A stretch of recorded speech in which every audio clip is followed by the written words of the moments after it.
Hey everyone, welcome back to my channel, or if you're just meeting me for the first time, hi, my name's Ebony and this channel is all about productivity and wellness with a spiritual spin. Today I would like to talk about one of my favourite tools for productivity, and that is the bullet journal.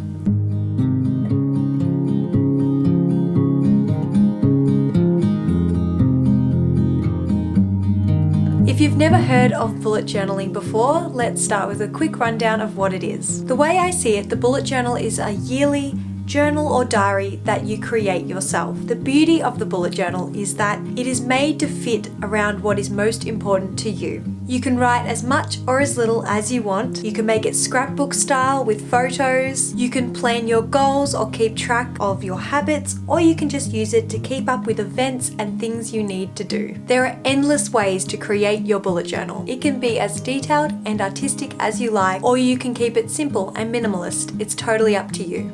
While traveling last year, my bullet journal was really simple. We were traveling with carry-on only, so I didn't want to take a huge pencil case and different materials. This year though, I've gotten a little more creative with it. It's a little bit more pretty, though it's still very simple, quick and easy to do. The bullet journal system makes my life so much easier. It encourages me to write even just a little every day, and as I show you in my layout, it simply helps me get more done. So let me give you a glimpse of my bullet journals, and then I'll take you through setting up my June monthly layout.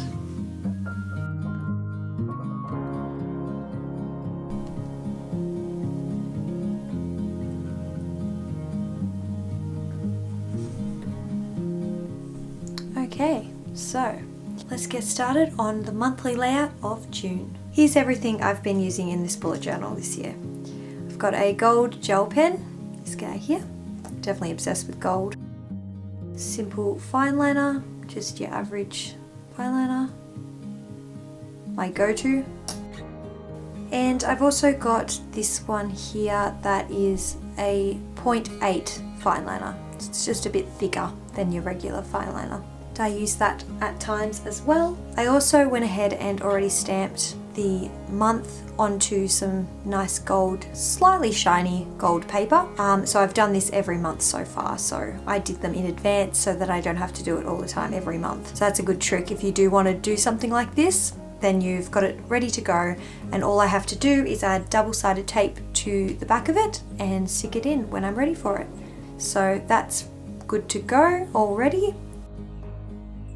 I also have some sparkly gold glittery washi tape that I'll use to decorate the layout as well.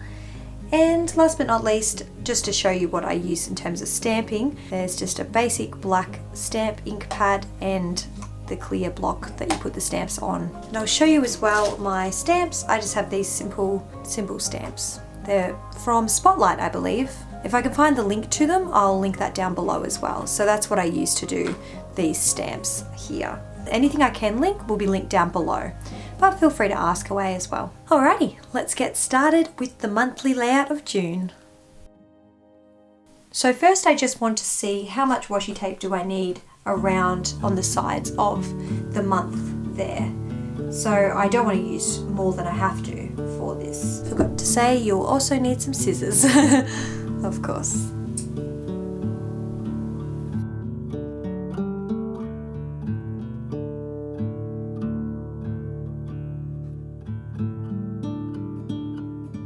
So it's quite a simple way to go about it. You don't really have to measure anything very precisely. You can do the stamping of this part in advance because I've used paper and I'm sticking it in. I found that to be a really helpful way to do it. And it's kind of awkward now because this is so built up. And really, because I've used this sort of gold cardboard, that's the reason why it's become like that. So seemed like a good idea, but it has made it very full. And I also put a lot of photos in there, so that does bulk things up. So the other thing, of course, is your double-sided tape. So that's what I'm using to stick in everything, basically. All the photos I use, all these sort of things.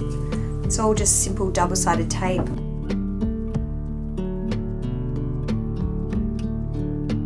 So I've just gone ahead and put some double-sided tape on this guy. some beautiful sun coming through right now, so hopefully it's catching the gold a little bit. Isn't it pretty? So I'm just going to stick that there and get on with the rest of the layout. There we go. Like I said, I could get fussy and make sure it's really even and everything, but because it's so sort of bent in already, that'll do the job. I'm not overly fussy.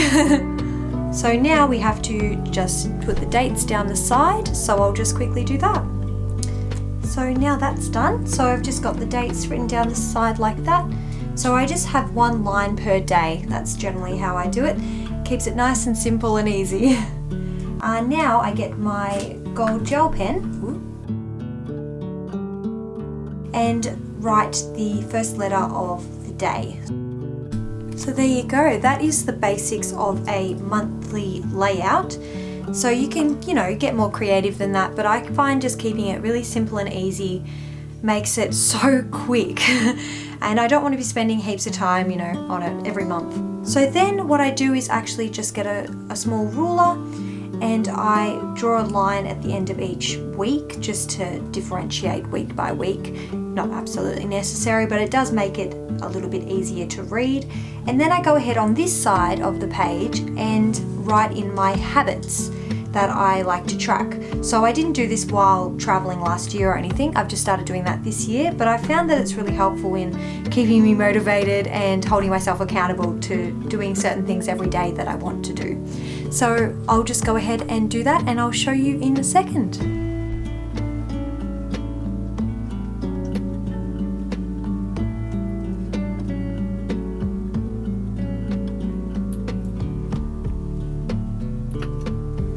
So there you go. That's just to sort of help it be easier to read. Now let's do the habits for the month, which is the same every month. This I just use a regular fine liner.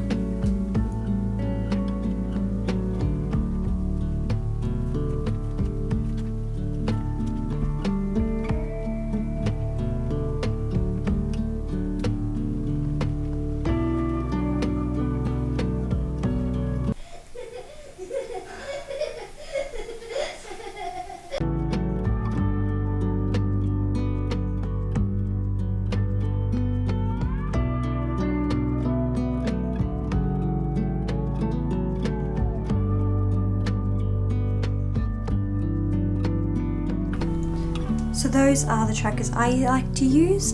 Feel free to use any of your own or none at all. It's totally up to you.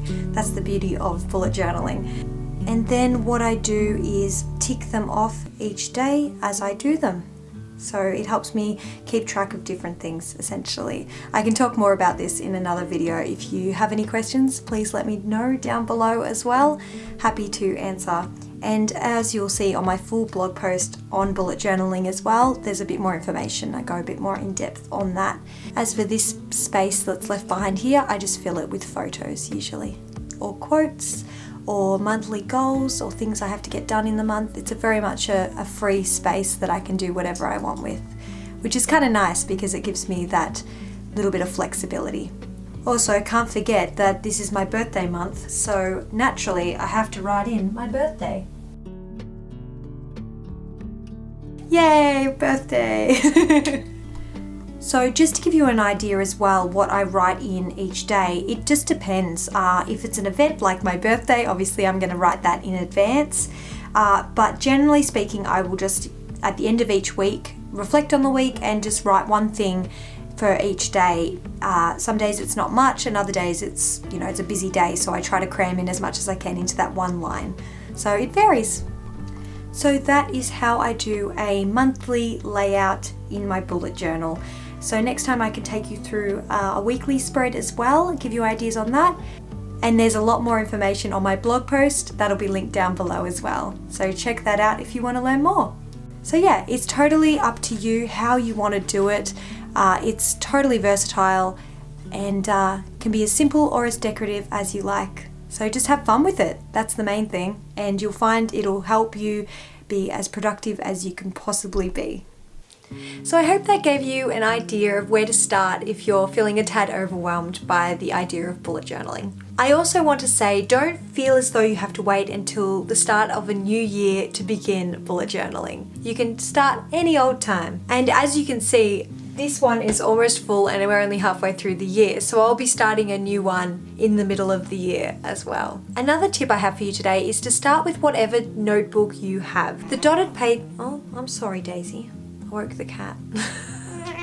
The dotted pages are brilliant, but as you can see, I started out with just a regular moleskin notebook. This one here, I put an E on it that I can't even remember where I got, some craft store I think, just to jazz it up a little bit, but really, I didn't really do anything to this. I kept it very, very simple. Very simple. And while in Guatemala, the only inexpensive notebooks I could find were the ones made for school kids. But it did the job, and it allowed me to continue writing every day so I can look back on those times, sometimes in detail, sometimes in brief summary, depending on how much I felt like writing that day. That's the best part about bullet journaling. You're not restrained or limited by only a certain amount of space every day. If you want to just write, today was a chill day, didn't do much, then that's cool. If you want to write a descriptive journal entry for a particular day, no worries, the bullet journal will accommodate. You can spend 5 minutes on it a day just writing down your to-do list and checking off boxes, or you can spend an hour. I usually look at and write in my bullet journal at the start and end of each day, and glimpse at it occasionally throughout the day as needed. It changes depending on how much I have to get done that day and how busy I am. It's just become a seamless part of my life now. I have so much fun creating layouts and so on. I love getting all crafty with my stamps and photos and quotes, usually while watching TV or a movie. And if you're planning on traveling too, it was honestly the best system while I was overseas. I can't recommend it enough, especially in Europe when we were moving around a lot between countries and cities constantly for a couple of months. It helped me stay organized with where we were going and where we were staying, how much I was spending, what needed to be booked, and so on. On the topic of budgeting too, there are so many ways that bullet journaling can help you track your spending. Let me know if you'd like me to talk more about budgeting. I'd be happy to make a video dedicated to that. Bullet journaling is honestly such a huge subject, so if you have any questions at all, please do let me know. You can also check out my full blog post in the description below if you're curious to learn more. So do you think you'll give bullet journaling a try, or do you already use a bullet journal? Please share your thoughts and experiences in the comments down below. As always, I'd love to hear from you. Thank you so much for watching today. I really hope you found it helpful. I post a new video every Thursday at 2 p.m, so please consider subscribing if you haven't already. It costs you nothing, but it means the world to me. And if you're feeling extra generous, give this video a like. It really does help. Between videos, you'll find me on all social media at Ebony Highland, especially Instagram. I hope to see you there. Thanks so much. I hope you're having a wonderful day. See you soon. Bye.